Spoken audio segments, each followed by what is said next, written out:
Mo ginipin mo na encounter. Dili na kuno importante ang simbahan kung dili atoa na lang kunong relasyon ngadto sa Ginoo. Di ba mo ni? Dili kuno importante ang simbahan kung dili kuno ang ato na lang kunong relasyon ngadto sa Ginoo. Sige bro. Kung ang simbahan din na importante, dili na kinahanglan magtukod pa si Kristo. Ngano nakago-hago kuman siya matao sa karpentero, wa man dahil na purpose ng iyang gitukod sa simbahan. As long nga iyang gitukod, doon ay toyo sa toyo.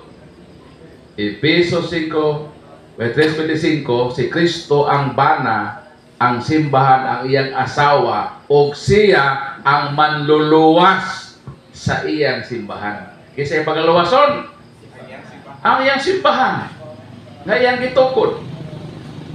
Nga nung naa sa business kaluwason, kung magtukod ka kampanya, kung na problema sa imong company o negosyo, sa may buhaton nimo, imong talikdan o imong nang isave. Luwason gid nimo nga naman. Tamparos man na kanimo nga nagtukod og company, unya dili nimo luwason ang imong company. Makadaot man na sa nagtukod sa imong company. Ang mga hapon gani, pag ilang business mabankrupt, maghikog sila. Meaning, mapiktahan sila kung ang ilang company gitukod mabankrupt. Si Kristo nagtukod man. Kundi niya na luwason ng iyang gitukod, dako na nga kaparutan ni Kristo nga nagtukod. Mo na musugutag sa dili kitang Katoliko, daghang tag bisyo, luwason gyud ta ni Kristo. Kay iya man tag simbahan. Sama sa pamilya ba? Maningkamot yun ang ginikanan nga agakon ang ilang mga bata nga naligaw na ang landas nga naman kauwawon man na sa bansagon sa pamilya. Kauwawon po sa Ginoo sa iyang pagkaginoo kung dili yun niya tabangan ang iyang simbahan. Mo na ang simbahan, unsa man ang simbahan? Ang simbahan dili museo sa mga santos lamang. Ang simbahan, hospital sa mga makasasala. Ayaw sawaya ang imong isikataw nga sige simba. Imo ba di sawayon ang tao nga sige mapadoktor? Gusto man siya maayo? Inulit mo, sige na kay padoktor lang. Nagpadoktor, magbuot ka, gusto man ko maayo. Mao na nga kining sige panimba, masakiton ng uban. Kay gusto tang ayuhon sa Ginoo ang sakit sa atong kalag. Mao na kung taliwa sa atong pagkadautan, sige ta og simba. Kadugayan yun, masantos ta.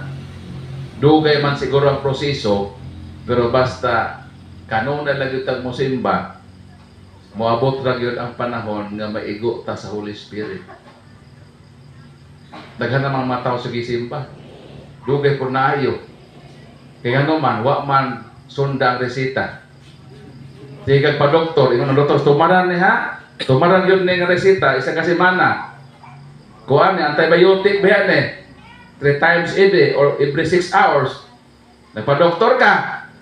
Tapos ang imong tumada, matumar lang isa ra ka po, kasi lang, surod na po, ila ka mo tumar. Anto na po, sa mamahita po. Kana bitong bakterya sa atong lawas na imong alang-alangon anang antibiotic. Mato sa medisina, ang posibilidad ana ang bakterya dili siya maminaw. Kayo man ko siya mapapurohe. So maluya siya, pero wa may gidason nimo nga tumada, mobalik siya ka isog. Pag abot na po ito imong tumada, adi na siya maminaw.